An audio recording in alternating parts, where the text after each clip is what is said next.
Magpapatuloy po tayo sa ating series sa Book of Mark. We are now halfway. We are on the 8th out of the 16 chapters of the Book of Mark. So, by this time, malapit na po ang Lord na pumunta sa Jerusalem para ma-fulfill niya na yung kanyang totoong misyon. But we are on the last part of His ministry in the area of Galilee and Decapolis. So far, from chapter 1 to 7, may out of the 18 miracles, 13 na po yung na-witness na record ni Mark. So this is the 14th miracle, the feeding of the 4,000. So, once again, let me invite all of us please to stand up and let's all read. Let's read it in the Tagalog. Praise God. Marcos 8, 1-10, ang pagpapakain sa 4,000. Praise God.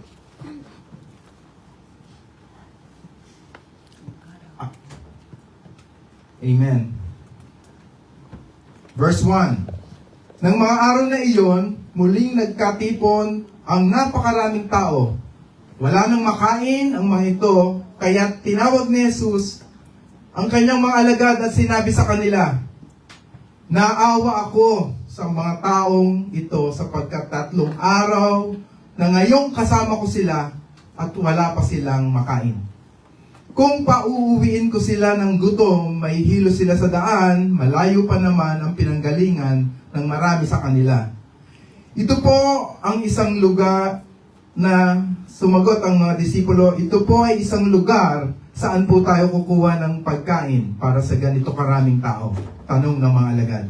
Ilang tinapay ba ang natitira? Tanong ni Jesus. 7 po, sagot nila. Pinaupo ni Jesus sa lupa ang mga tao at kinuha ang 7 tinapay. Nagpasalamat siya sa Diyos, hinati-hati ang mga tinapay at ibinigay sa mga alagad upang ipamahagi sa mga tao. Ganoon nga ang ginawa ng mga alagad. Mayroon din silang ilang maliliit na isda. Muli, siyang nagpasalamat sa Diyos at pagkatapos ay iniutos niyang ipamahagi din iyon sa mga tao. Kumain ang lahat at nabusog. Nang tipunin nila ang lumabis, nakapuno pa sila ng 7 kaing. May 4,000 tao ang kumain matapos pauwiin ang mga tao. Sumakay si Jesus sa bangka kasama ang kanyang mga alagad at nagtungo sila sa lupain ng Dalmanuta. Tayo po'y manalangin. O Ama sa langit, maraming salamat muli sa iyong mga salita sa Biblia. Ito po ay aming pagbubulay-bulayan at nawa may mapulot po kaming aral na makapagpapalakas sa aming spiritual na buhay. Panginoon, Diyos Espiritu Santo, Ikaw po ang kumatha, sumulat ng mga salitang ito. At Panginoong Hesus, Ikaw po mismo ang nagsalita. And whatever that comes out of your mouth, Lord, will not return void and empty to you. It will do its purpose. So open the hearts, open the eyes of our hearts, O Lord, that we may see Jesus in every words that we will hear. Help us now in the name of the Father, the Son, and the Holy Spirit. Amen. Let's all be seated. So the title of our message sounds familiar. Feeding of the 4,000. Take note, 4,000, not the 5,000. So, first, kaya ko sinabing 4,000 at hindi 5,000 kasi po baka malito tayo. So, a few weeks ago lang, actually in the book of Mark sa chapter 6, there was an instance called the feeding. Jesus feeds the 5,000. So, some scholars said na, ay, nagkamali ang Bible. Bakit na double recording yung feeding of the multitudes? So, that's wrong. Hindi po pwedeng magkamali ang Biblia. We believe that the Bible, all Scripture is God-breathed.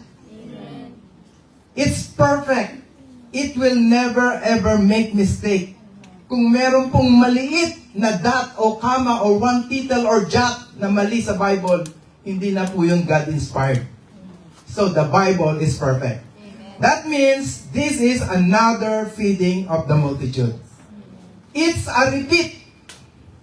Inuulit. Bakit inuulit? Mahalaga. Mahalaga. Dahil mahalaga, Importante. inuulit. Kaya inuulit, Mahalaga. importante. Dahil importante, inuulit. So, inuulit-ulit dahil napakahalaga. Kaya makinig po kayong mabuti dahil paulit-ulit itong ipapasok sa ating puso hanggang hindi natin na siya makakalimutan. Amen? So, ganito po ang isang katunayan na siya ay hindi inulit. Kasi mga ilang verses lang after this ay makikita po natin sa Mark 8:19 to 20, right after this miracle, they went into a boat. This time kasama si Jesus. Last time hindi kasama si Jesus, di ba? This time kasama si Jesus. Kaso, meron silang nakalimutan, isama. Tinapay.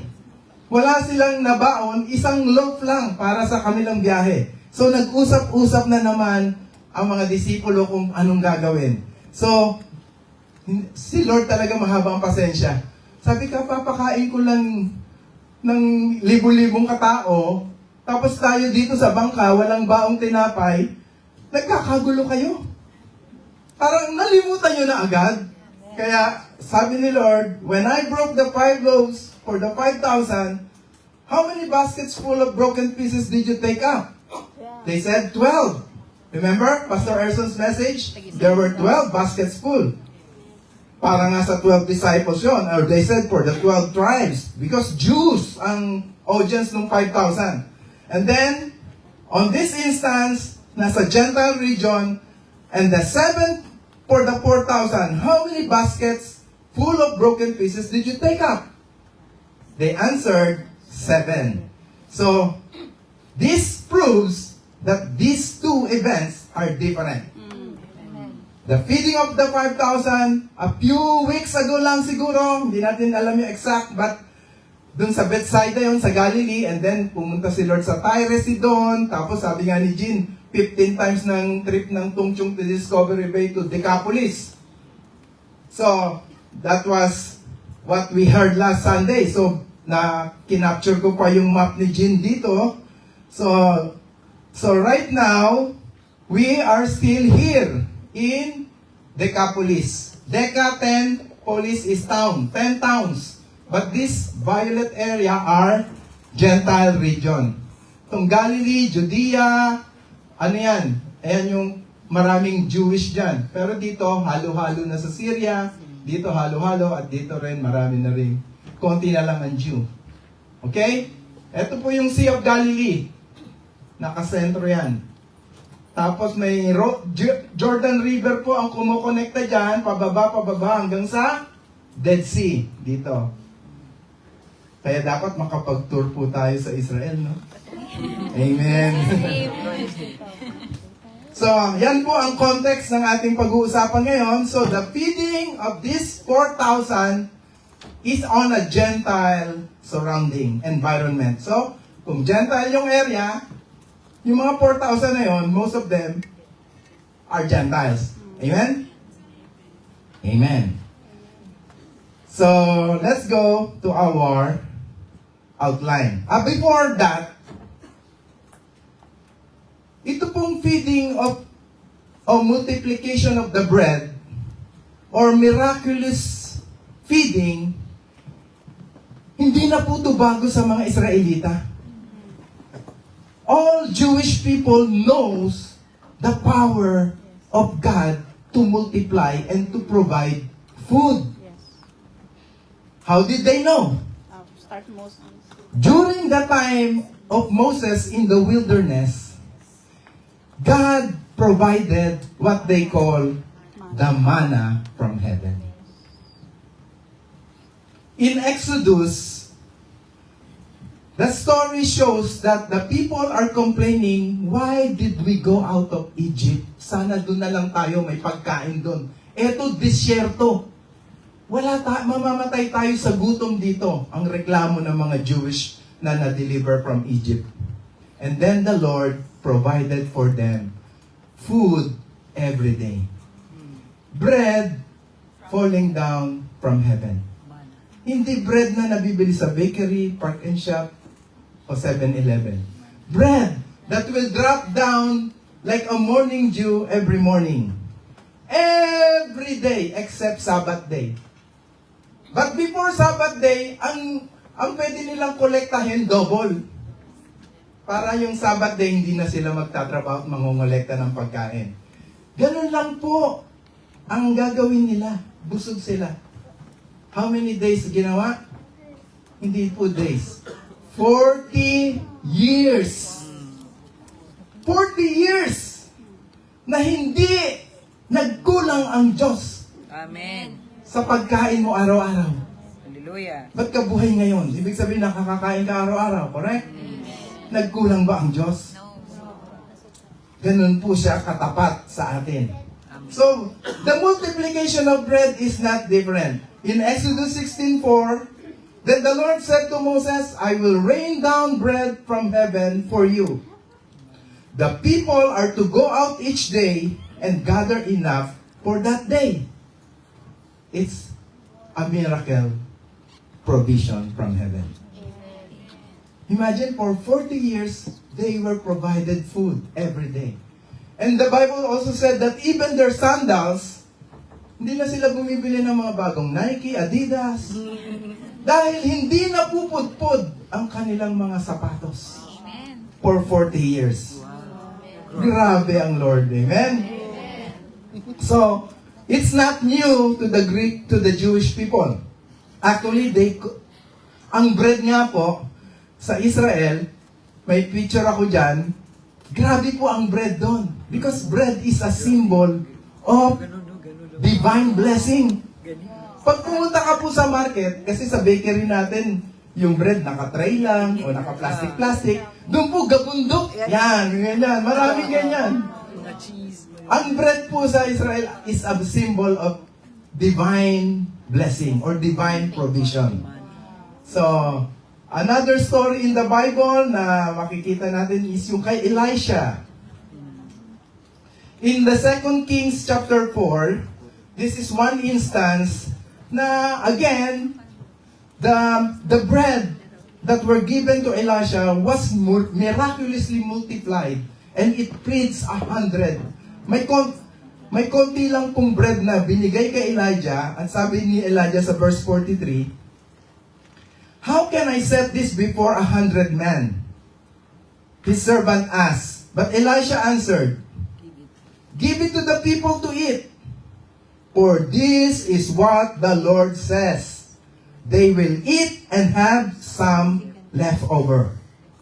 Then he set it before them, and they ate and had some left over, according to the word of the Lord. Hallelujah. So this is always a repeat.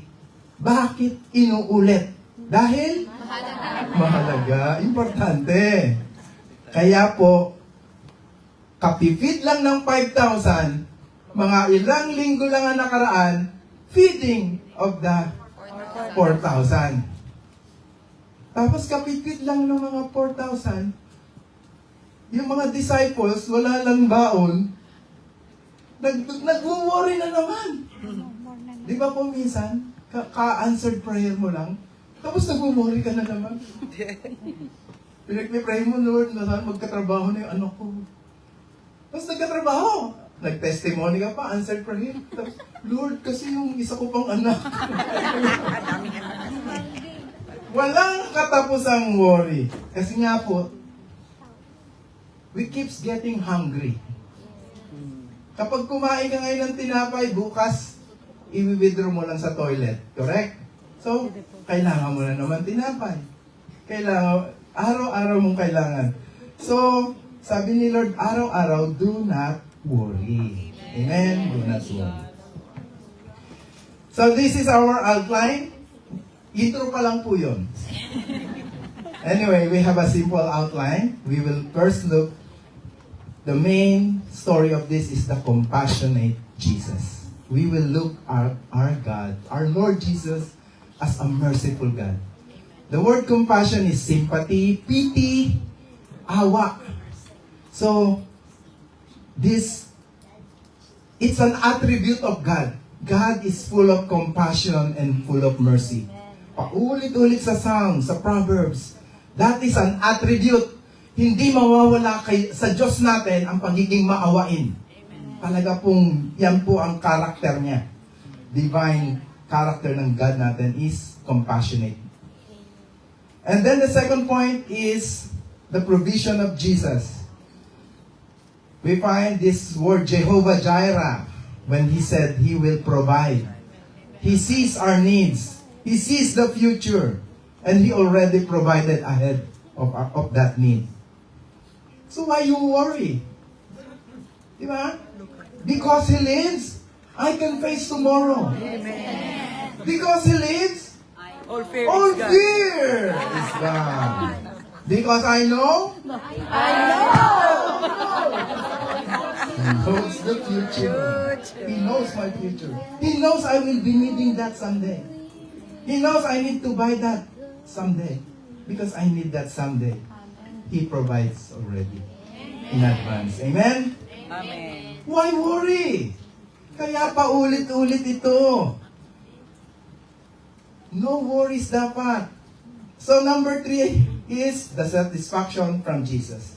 More than satisfaction is the fullness of joy, the abundant life that is promised in Jesus alone.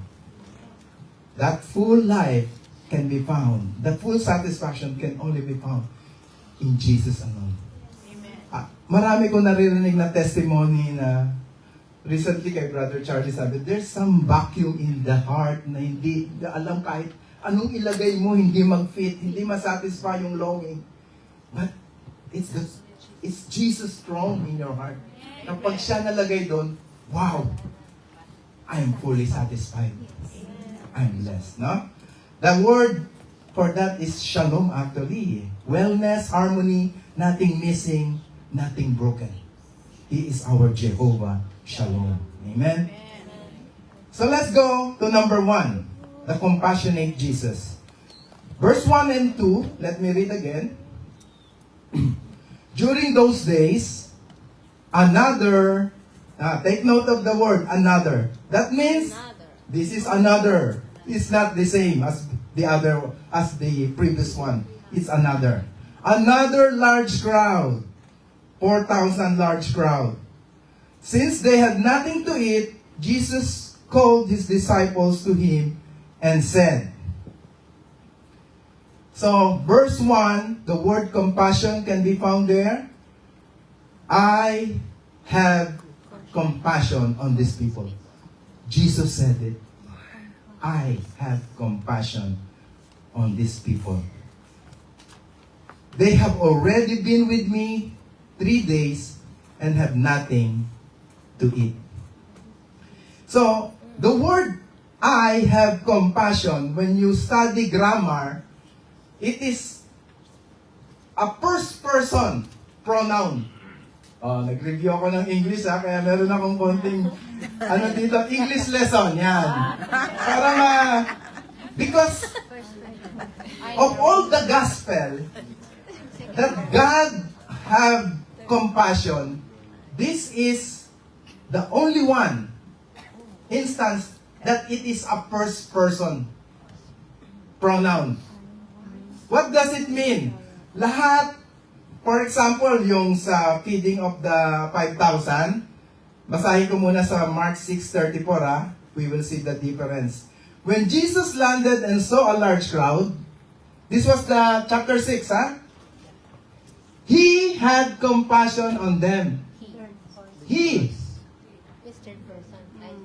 Pag sinabing He, is a third person. Pero pag sinabi dito sa O, balik muna tayo sa English grammar natin. Ang first person, the narrator talks about themselves. Ako ay naawa. Okay? First person yan. Ang second person, the narrator talks to the reader. Ikaw ay naawa. Ikaw. Ang third person is siya ay naawa. Third person. So yung sa Mark, third person, that means na-observe ni Mark o na-observe ni Peter, uy, naawa si Lord. Sinulat niya, si Lord ay naawa. Kaya kakaiba to ngayon sa 4,000. Siya mismo nagsalita, ako ay naawa. I have compassion on these people. Why? They have been with me 3 days and have nothing to eat. So here we can see what touches the heart of God. Imagine you have been with Jesus for 3 days, fasting and praying and listening to Him. When you look at the first instance, di ba po sabi doon, they are supposed to have a rest, Jesus and the disciples. When they arrived at the resting site, punong-puno yung bundok ng 5,000 men and with children and women, mga around 20,000. And Jesus said, I have compassion on them. Because they are like a sheep without a shepherd. Ang concern ni Jesus is spiritual need. They are Jewish people. They're supposed to have a shepherd, but they are like lost sheep. So Jesus began, sabi diyan, so He began teaching them many things. He had compassion on them and He started teaching. And we all know what happened. Ang haba nung preaching ni Lord nung araw na yun. Sabi, when the sun starts to set down, magagabi na. Ang unang nagkaroon ng compassion uli yung mga disciple, Lord, pauwiin mo na yung mga tao. Baka wala na silang mabili on their way home. Ang sagot ni Lord, mas matinding compassion. Anong pauwiin? Pakainin nyo sila.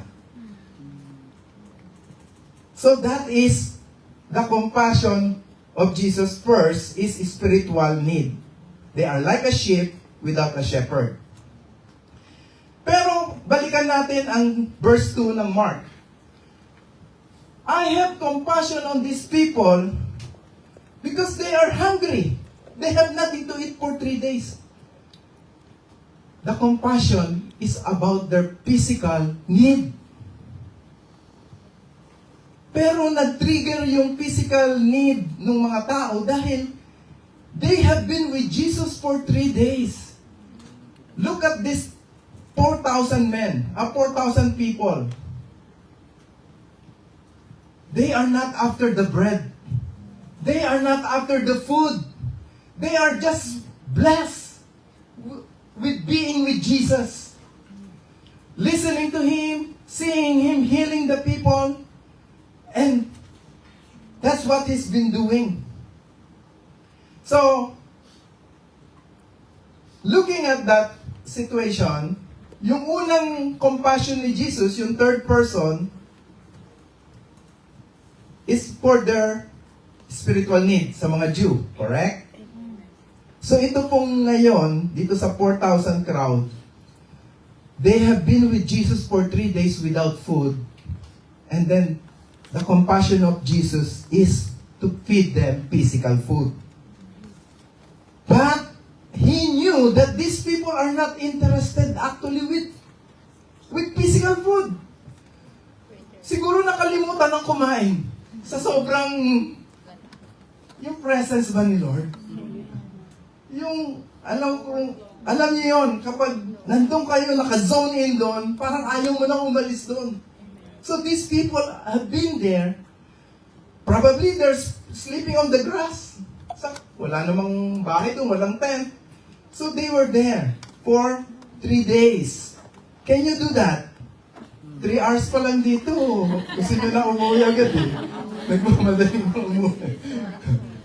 Anyway, wala nga 30 minutes pa eh. Pero, yun po ang klaseng mga tao. But in the book of Matthew, he gave some verse why they are there. In Matthew 15:31, again, I said Mark and Matthew are almost hand in hand, but Matthew is adding more details.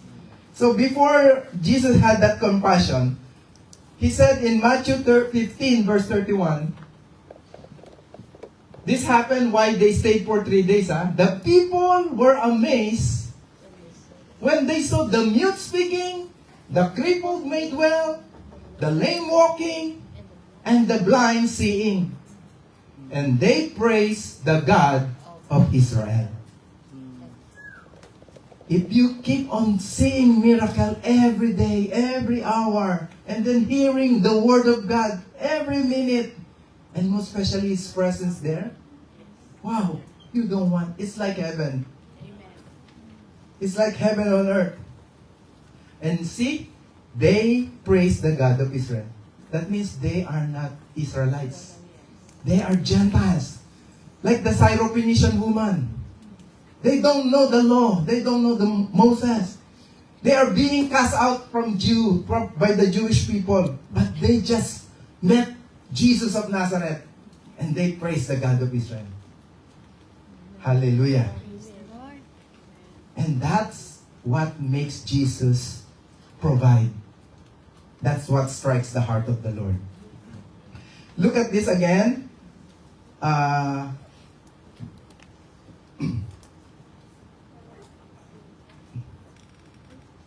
He said here, if I send them home hungry, verse 3,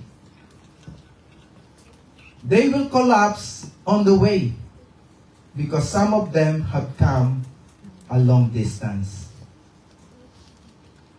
So I will have some quote here. They remained for 3 days. Some came from far away. That's why I have some. And we find it difficult to come to church on Sunday morning. These people have been in the church for 3 days without food. And tayo nakakahiya na pagpasok lang sa church, nag-i-struggle pa. Hello?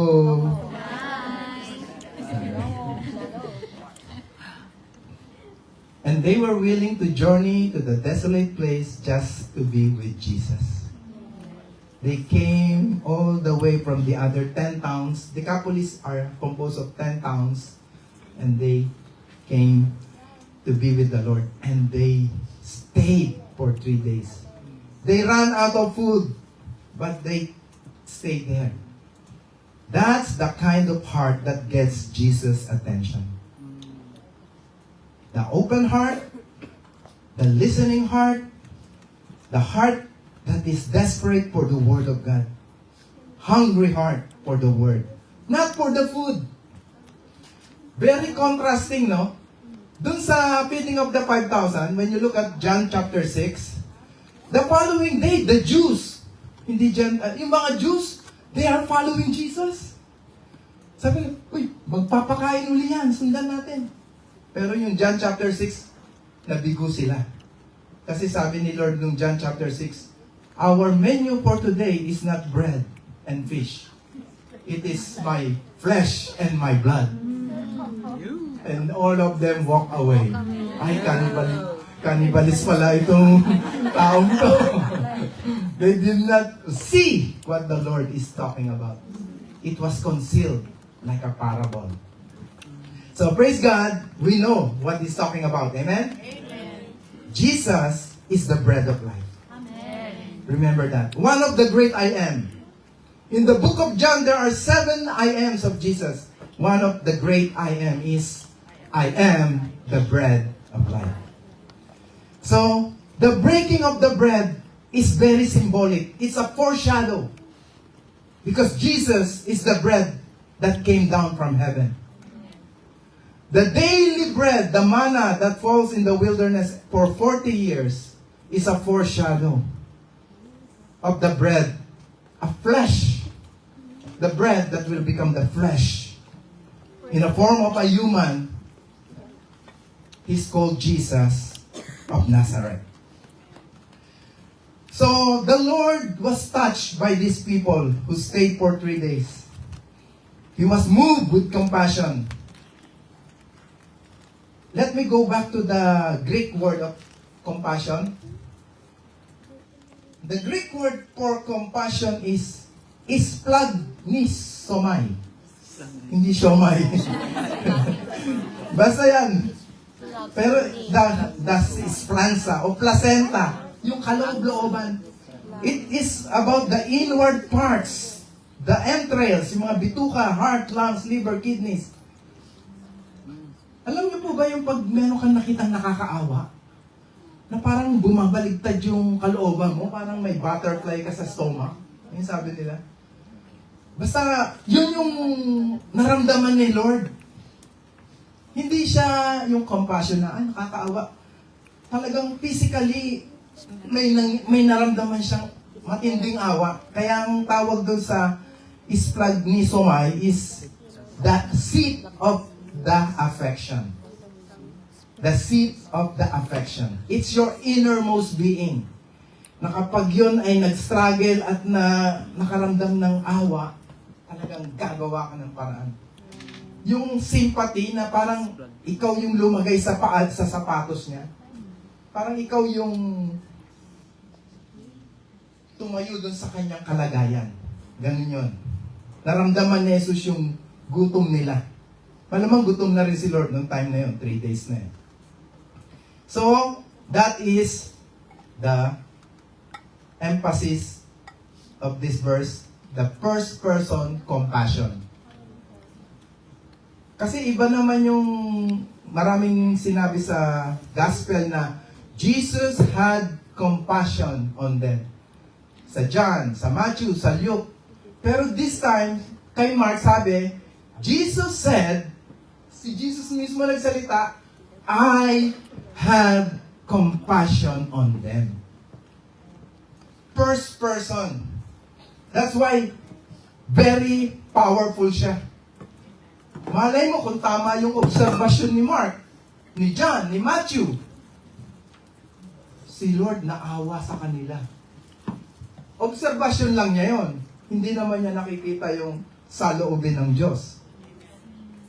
Pero ito, ang Diyos, ang Panginoong Jesus na mismo, ang nagsalita at sinabi niya sa kanyang sariling bibig, lumabas mula sa kanyang puso, sinabi ng kanyang bibig, ako ay naaawa sa mga tao. At yan po ang gusto niyang sabihin sa inyo. Naaawa. He has compassion on each one of us. That's our Lord. He's a personal God. So, having that compassion, it will lead us to the next outline, the provision. But let me share a verse about compassion. Proverbs 8:17 says, I love those who love me, and those who seek me diligently will find me. Tandaan niyo po ito. Kapag ikaw ay seryoso, kahit 3 araw, para malang makuha mo yung hinahanap mo sa Diyos, magstay ka doon, mag-seek ka doon, He is pleased with you. He loves you, especially those who seek the Lord diligently. Many times po, maraming mga, pag nagbabasa tayo ng Bible, madalas hindi yan agad natin maintindihan, no? Kagaya nila David, sila, mga anak ko rin nagtatanong. Sabi ko, keep on seeking. Keep on reading. Don't stop. Because it's a joy of God to hide a revelation, but it is the glory of kings, of disciples, to seek the revelation. Kuha nyo? Lagi kong illustrate yan yung nung araw, yung may Easter eggs, yung mga Easter Sunday. Yung mga parents, pag tinatago nila yung Easter eggs, halos dun lang sa tabi ng baby nila. Kasi yung baby naman, hanap ng hanap. Hindi niya alam nandun. Yung tatay nanay naman, ay, mahanap na ng anak ko. Ganun. Si Lord, ganun din yung mga truths, mga revelation. Nandyan lang yan. Nasa Bible lang yan. Pero gusto niya kasi yung Hanapin. nag-e-effort ka. Nag-i-stay ka for 3 days without food. Tawag naman. Baka mabigla kayo. But that's what the Lord delights in. When you diligently seek Him. He promised, if you seek me, you will find me. That's why if you are diligently serious to be a disciple of Christ, this is the provision. So let's look at the provision. But let's not copy the disciples. Actually, we can relate po tayo dito sa mga disciples na to. Look at this, verse 4. So Jesus started saying, I have compassion, they are hungry. Ang bilis sumagot ng mga disciples. Kala mo pag mabilis ka sumagot, tama ba sagot mo? Mali na naman. If you will observe, their answer is very similar. 2 weeks ago, few verses ago, Mark 6, sabi nila, the disciple answered, but where in this remote place can anyone get enough bread to feed them?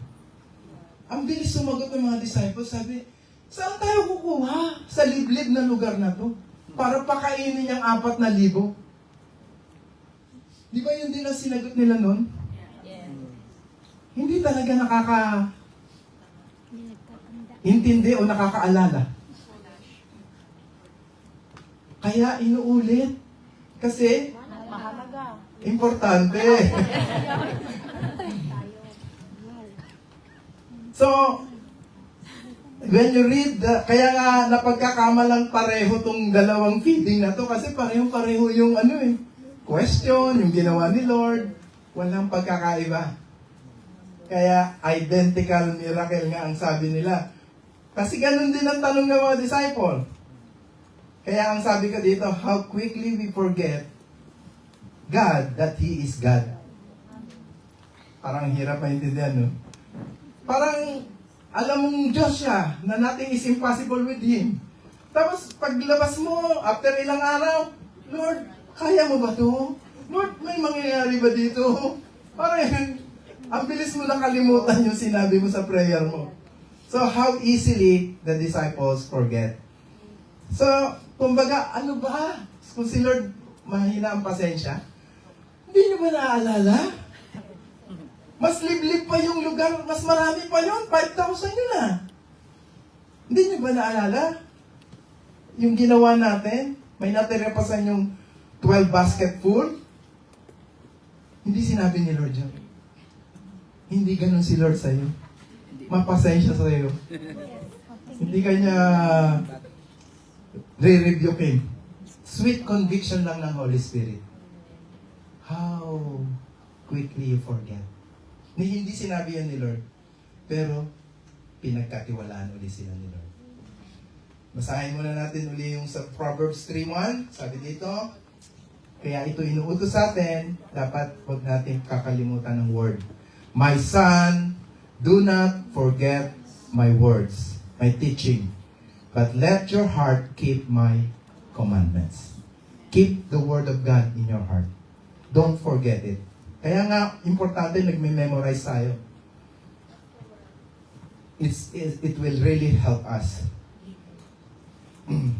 So, when you go to verse 5, how many loaves do you have? Familiar question, right? Yan din ang tinanong ni Lord eh. How many bread and fish do we have? O how many breads do we have? Ang sagot dun sa nakaraan, 5 and 2 fish. Pero dito, ang sagot, 7. 7 loaves. By the way, may fish din dito, pero, maliliit. Ang galing. Sardinas daw. Doon sa una, tilapia. Talagang tilapia nga. Kasi lake ang Galilee, hindi yung salt water. Ganun kalaking lake yun. And it's so fresh, it's so clean. They said, the north cold ice, when it melts, goes to that Sea of Galilee. And then, ang mga fish nga po doon, mga fresh fish. Freshwater fish. Hindi salt fish. Nung kumain kami doon sa feeding of the doon kami sa site, ang sinerve talagang tilapia. Tsaka parang munggo na lentils daw. Pero yun po yung siniserve doon. Going back to this question, sabi dito, how many loaves do you have? Dapat by this time, kuha na ng mga disciples. Aba, narinig ko rin ang tanong na yan. Pero hindi pa rin nila mag-gets. May mga amnesia. Spiritual amnesia ang tawag. So, ang sagot nila, 7, Lord. But here I have some comment na Jesus patiently repeating, patiently teaching, reminding, and asking the same question. Napansin nyo, ganyan ginagawa sa inyo ni Lord?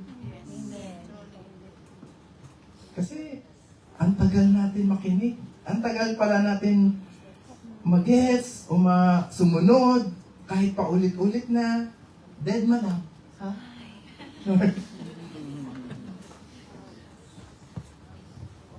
So ngayon, sa verse 6, let's continue to the next verse. He told the crowd to sit down on the ground. The same. Right? Doon sabi, let them sit 50 and 100. Dito lang, let the crowd sit down on the ground. Para naman organize at walang stampede. Baka mag-agawan, di ba? Mamatay pa yung sa stampede, hindi sa gutom. So, para nakaupo kayo, hindi kayo dyan magkagulo. When he had taken the 7 loaves, the same. And gave thanks, the same. And broke them.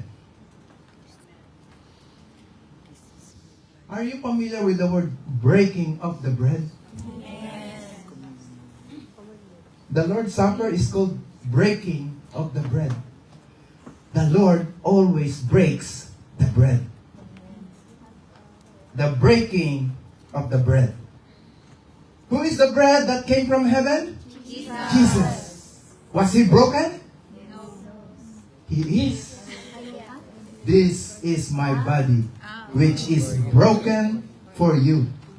Do this in remembrance of me. Hallelujah. He told the crowd to sit down on the ground.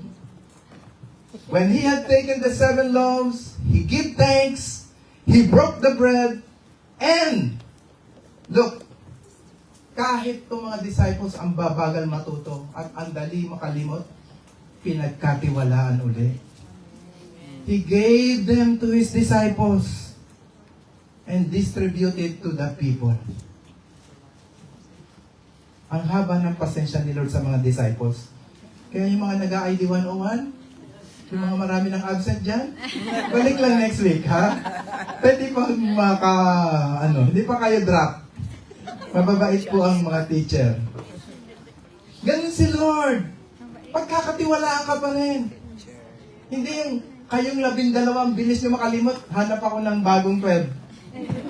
O kayo mag-distribute deacons.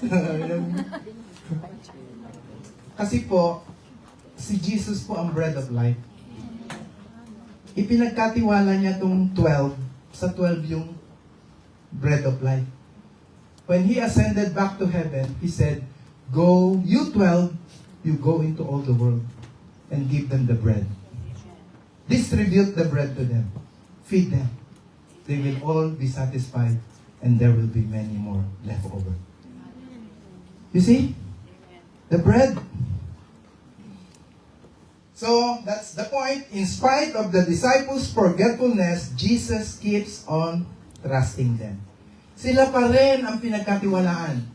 Disciples, kayo pa rin ang mag-distribute.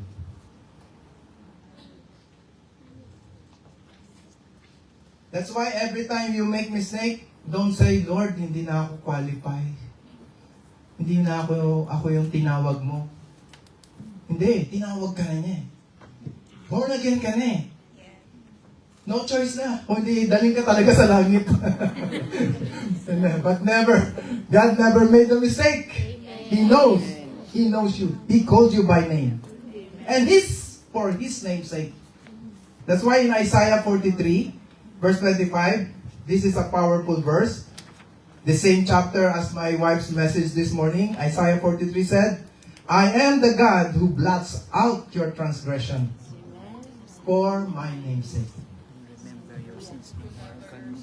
Because you are called a Christian. Christ is in you. Christ. Christian. Because ayoko madungisan ng name. Kaya, I will remember your sins no more. Hallelujah. Hallelujah. As far as the east is from the west, so far I have removed your transgressions from you. Kailan ba nag-meet ang east and west? Never. Ganong kalayo na.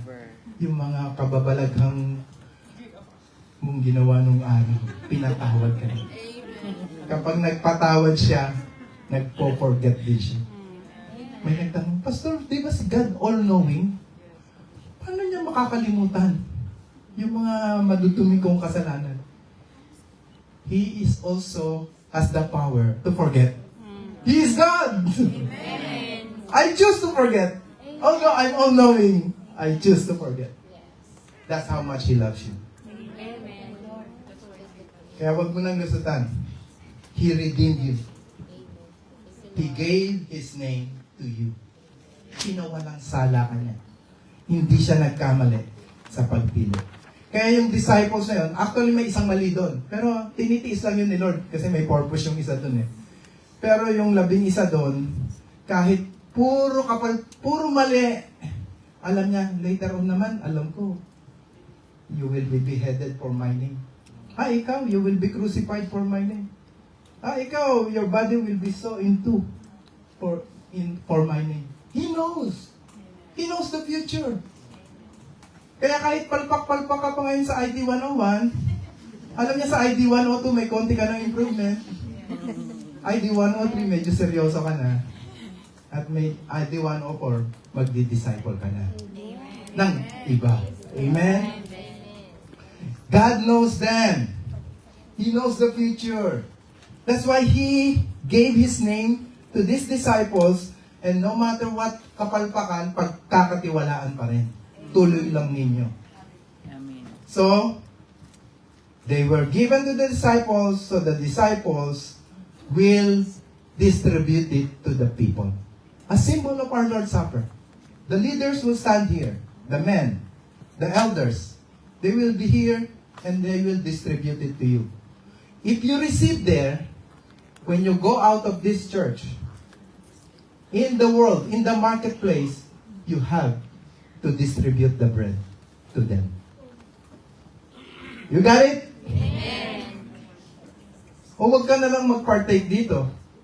Kung yung nare-receive mo, sinosolo mo lang. Sinishare mo rin yun sa labas. Today is our Evangelism Sunday.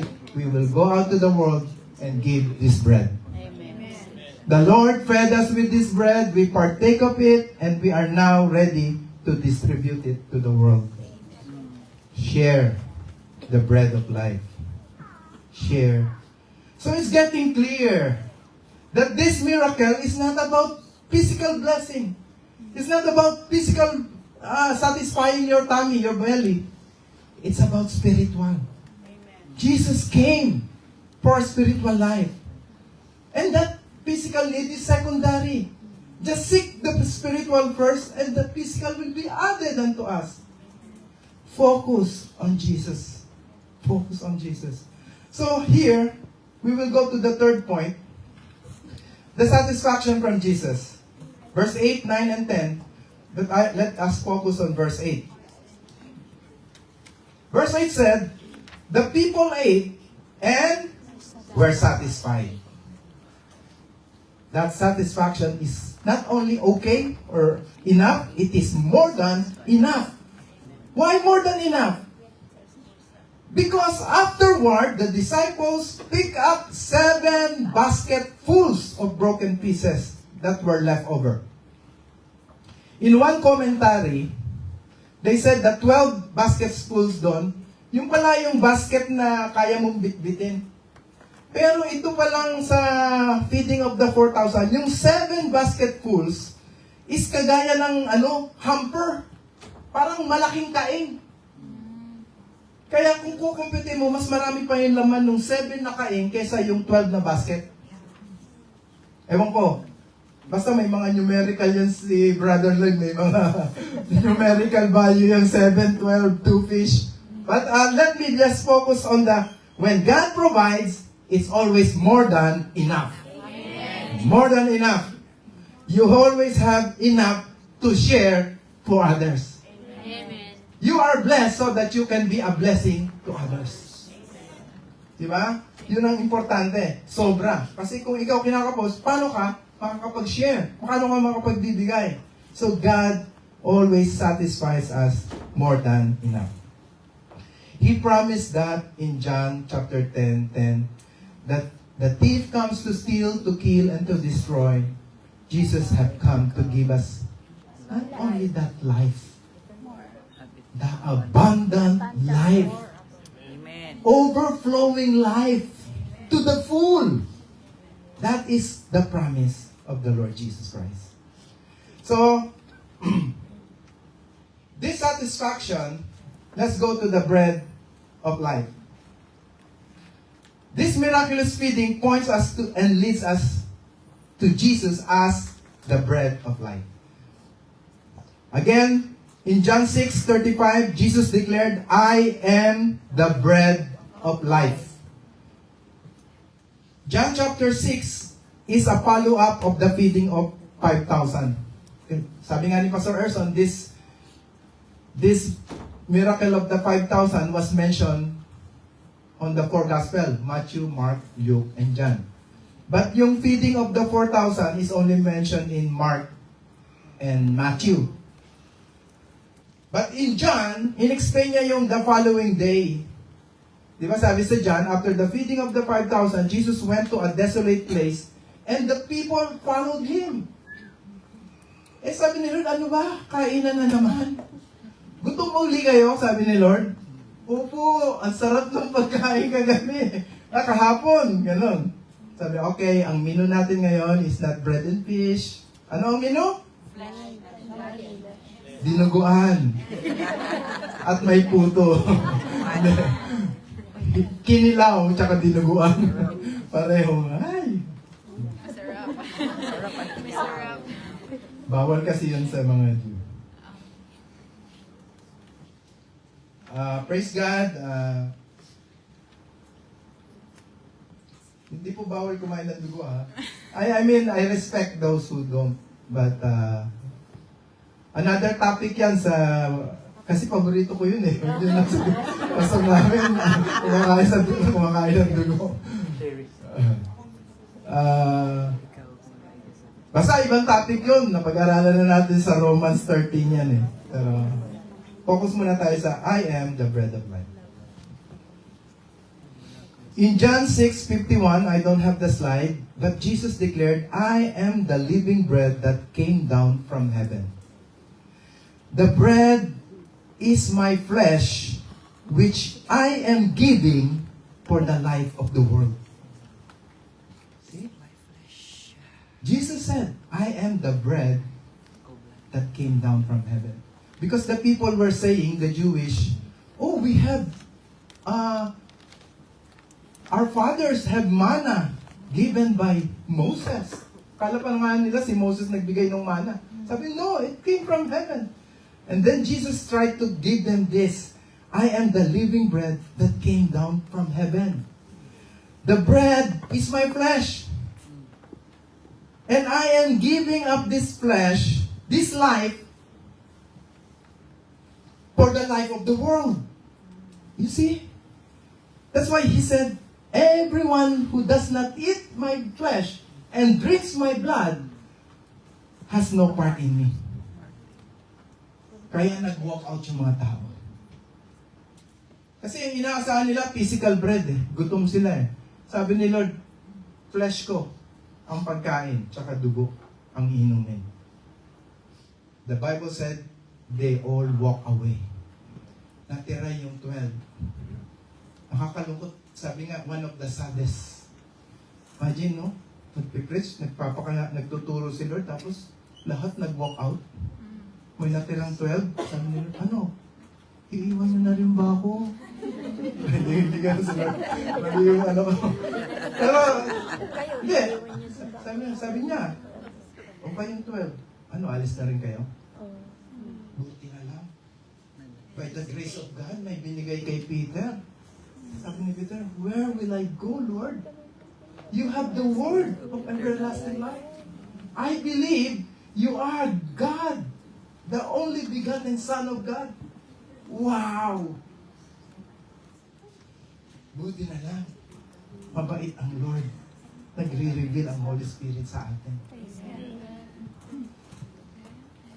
So this is now getting clear that the miracle, yes, it fills our stomach, our physical need, but more than that, it's about the spiritual life. The bread of life is Jesus Christ. It's very clear. He said, my flesh, I am giving for the life of this world. And he said in John 6:35, Jesus declared, I am the bread of life. This is that I am. Whoever comes to me will never go hungry, and whoever believes in me will never be thirsty. Hallelujah. Of course, this is talking about personal surrender and commitment to the Lord Jesus Christ. If you take Him, eat His flesh, believe Him, and drink His blood, believe that He is your Savior and your Lord, you will still fall into sin, but He promised that He will bring you to a place that you will never get hungry or have no more problem on that place. Pangako niya po yun. Kaya nga nung sinabi niya dito, kung maalala nyo, sabi niya, they may faint before they reach their home. Where is our home? Heaven. Baka on your way there, baka mag-backslide. Baka matisod. Sabi dito, baka mag-collapse. Pero sabi ni Lord, I have to feed them so that they came from a long distance so that they will arrive safely home. I will make sure that they have enough to reach that destiny. Amen. He cares. Sa Tagalog, kung pauuwiin ko sila ng walang bread of life, hindi may hilo eh. Kulang yun. Sabi sa English version, magko-collapse. Mag-stumble. Yung iba, backslide. By the way, ang mga nagba-backslide, pinaglilihi pa lang yan ha. Hindi nawala ang kaligtasan nun. Hindi pa pinapanganak. Pinaglilihi pa lang. Kaya itong mga ito, malayo pa naman ang pinanggalingan at malayo pa ang lalakbayin, kailangan may baon ito. I will make sure they will reach their home, arrive safely. Amen? So much greater than Jesus feeding our bodies, He is the bread of life for our eternal soul. Again, I will read, much greater than Jesus feeding our bodies, Jesus is the bread of life for our eternal soul. In my conclusion, the cross is the greatest miracle of all. When the bread from heaven was broken for us, that is the greatest miracle. He said, I am the bread that came down from heaven. And this bread will be broken for you. So that when this bread is broken, you will be blessed. When this bread suffered, you will gain life. If this bread died, you will resurrect a new life. So praise God that we have this bread. In 1 Corinthians 10:17, for we, though many, are one bread and one body. For we all partake of that one bread. See the picture of the Lord's Supper? Last Sunday, we had the Lord's Supper. The men distributed the bread and the cup. So the symbol of the breaking of the bread is Jesus is good, is for everyone who will partake. Whosoever will believe, he will have eternal life. So, every time he broke his body, that's the symbol.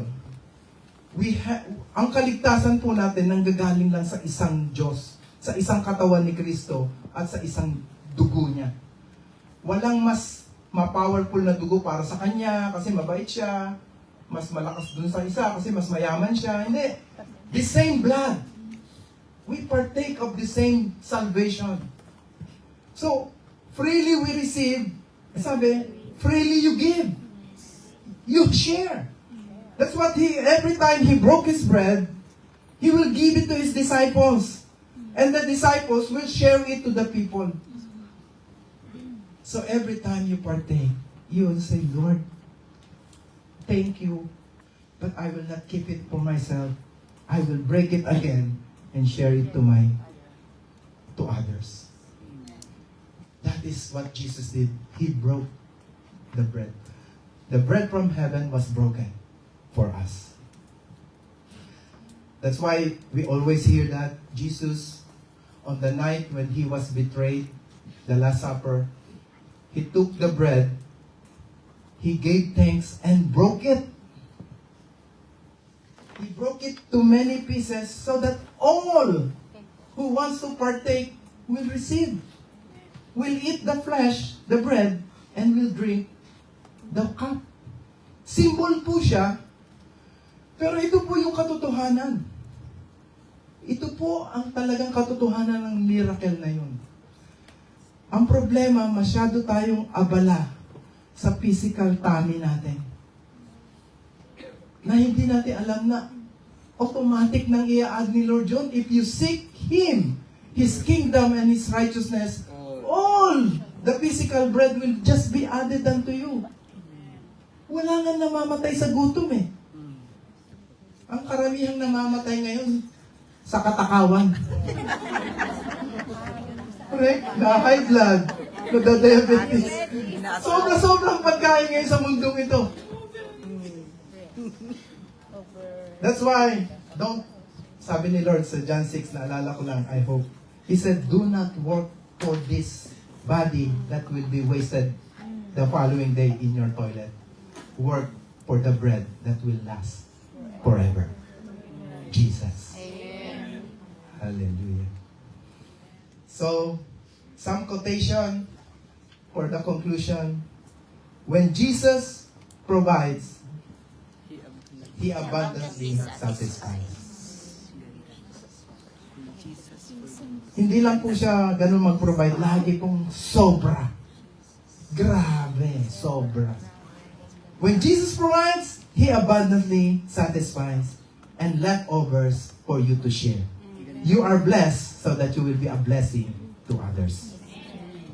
When Jesus forgives, He not only forgives, He cleanses us from unrighteousness. When Jesus gives peace, He will also guard our hearts and our minds in Christ Jesus our Lord. When Jesus gives joy, He makes it our pleasures Forevermore. only today, tomorrow, 1 week, forevermore. His joy, our pleasures forevermore. When Jesus broke His bread, that means He gave His life. We are given eternal life. Amen. Hallelujah. Praise God. Let's all stand up and give glory to God by praising the bread of life. Prepare our heart to sing a worship song. Sambahin po natin ang Panginoon na isa pong awit na pagsamba. And meditate on this verse, Isaiah 43. Kanina po, verse 2 yung shinare ni sister wife ko. At yung verse before that, ang aking gustong, hindi ko na po nasulat, pero let me tell you. Sabi dito sa Isaiah 43 verse 1, "Do not fear, for I have redeemed you."